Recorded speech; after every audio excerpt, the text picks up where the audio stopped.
What's this false, basically this lax worship being covered with?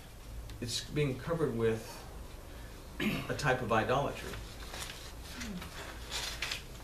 If we consider the word for shoulders, which is shechem, it comes from a similar root, shakam, that means to incline or to lean to or in the direction of. This garment was laid on the shoulder. The word for laid is vayasimu, which comes from the root, again, sum, that we saw earlier in Shem, meaning to establish or to appoint. And if we consider this thought, regardless of how close a system of belief gets, one in a relationship with Yahweh Elohim, if the worship becomes lax, it can set the wheels in motion for regression into false worship to take place. So we consider now the word for backwards, which is akoranit. And it finds its primitive root in the name Akira, that means my brother is evil.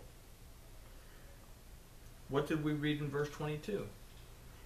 And Ham, the father of Canaan, saw the nakedness of his father and told his two brothers without. When lax worship is combined with little or no research to prove or disprove dogma, doctrine, or takenot, rabbinical decree, it will affect everything else, no matter how pure it might be. When lax worship reaches out, it doesn't matter how pure your worship is, the lax worship is going to creep in and is going to start to cause that division away from the instruction. The Proto-Hebrew of Akoranit illustrates a man outside the wall or being outside of authority. So with this we consider that they walked backwards. And the word for walked is vayelhu, that means to walk, but it also means to proceed. It also means a manner in which to live. Lax worship, and the fruit that it yields becomes a way of life, and it affects it. Lax worship and the fruit that it yields becomes a way of life, and it affects life. The root of this word is yalak, that means not only to walk, but to spread. It doesn't just affect one life, but it spreads to others as well. How many rabbinical decrees and church doctrines are grossly contrary to the Torah, the instruction of Yahweh Elohim? Our verse continues with, and covered the nakedness of their father, and their faces were backwards, and they saw not their father's nakedness. The word for cover is vaikusu, that aside from meaning to cover, means to hide or to conceal. We next come to the word proceeded by the object pointer et, which is et ervat, meaning nakedness. We stated earlier that ervat means naked, but it also means empty or emptiness. Empty of what? We say empty of the word of Yahweh Elohim, the Aleph and the Tav. Lax worship leads to false worship that in turn conceals or hides the word of Yahweh Elohim, making it empty and void. The word for covered, as we said, is vaichasu.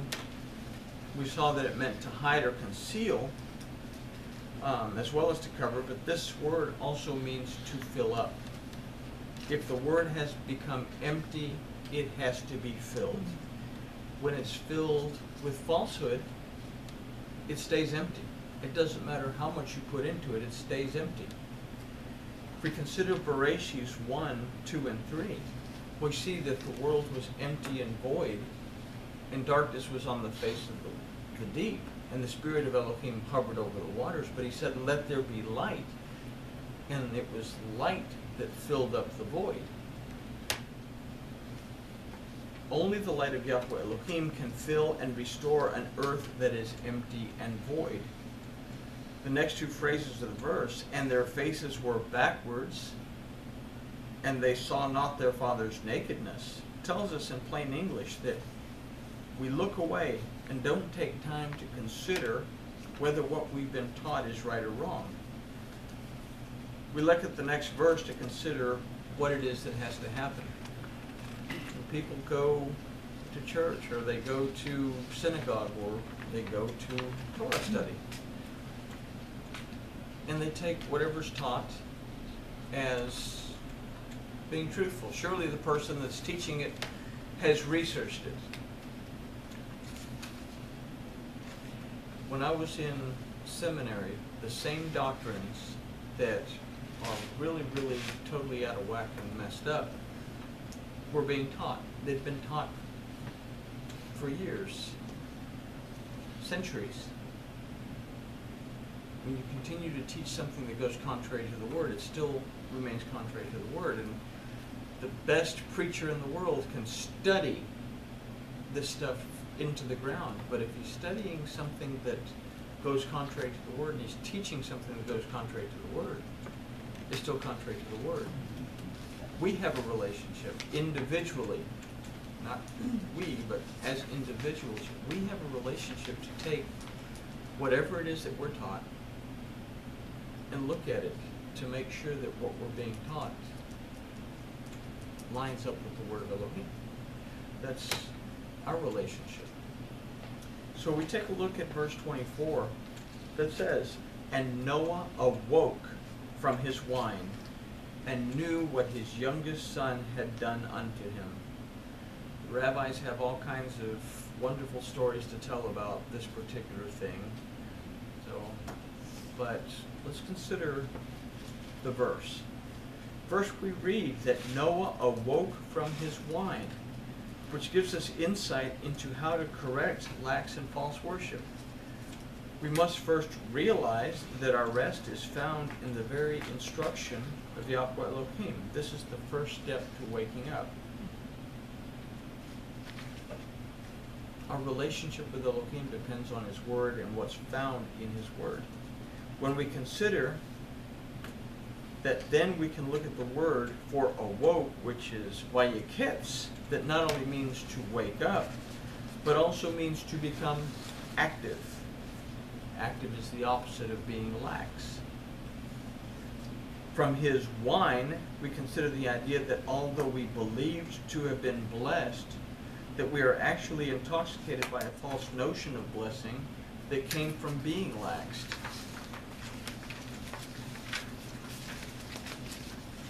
That came from lax worship, shall we say, and false belief. The verse says that Noah awoke and knew.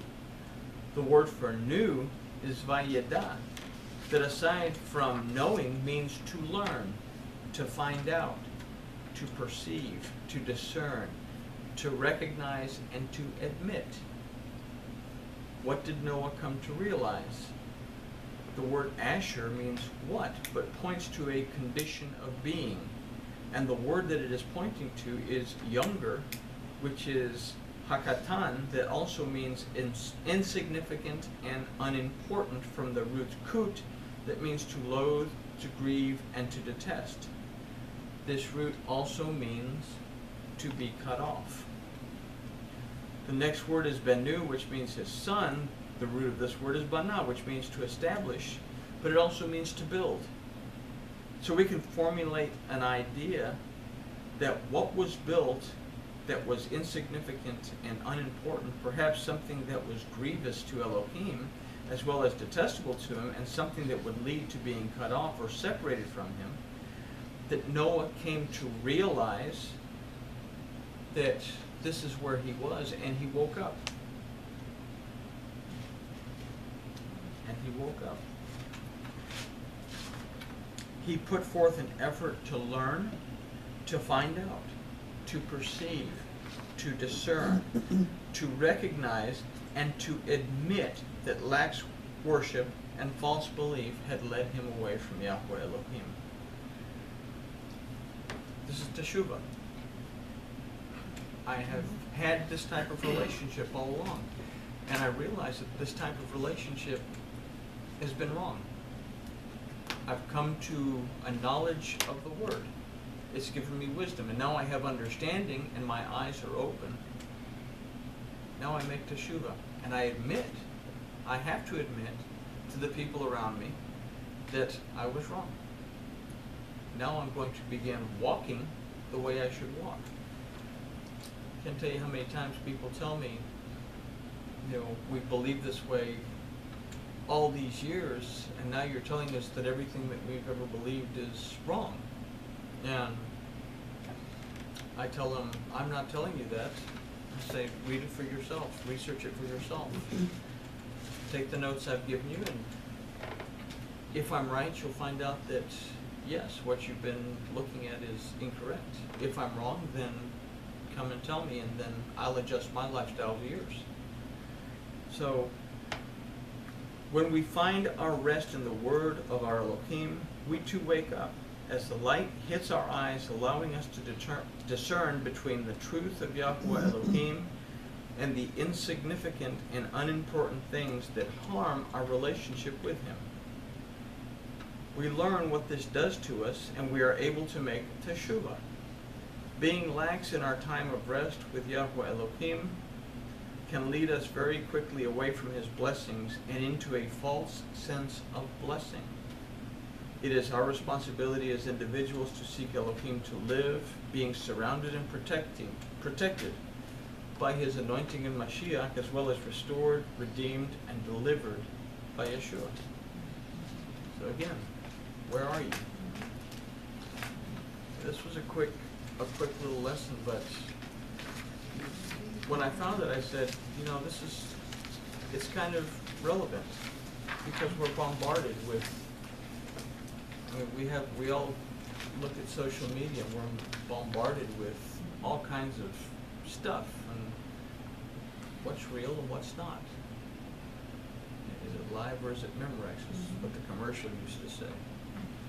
But any questions on this? It was kind of short and to the point. It's amazing that Japheth's descendants and the loose and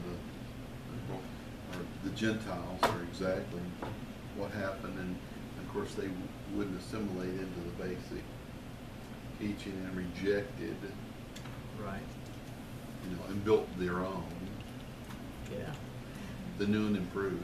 The new and improved. Right. And what's neat? All the groups, the Greeks, the Romans, and what's neat about that is the blessing that Noah speaks onto Japheth is that it's over here. It says, Elohim enlarged Japheth, and he will dwell in the tents of Shem. He will dwell in the tents of Shem, that the Gentiles will eventually embrace Judaism. And then even though they're going to fall away from it, and because of their open-mindedness, we read again in Jeremiah, I believe it is, that there will be 10 men who grab onto the corner of a single Jew's garment, saying, teach me. So we see that it's going to go full circle.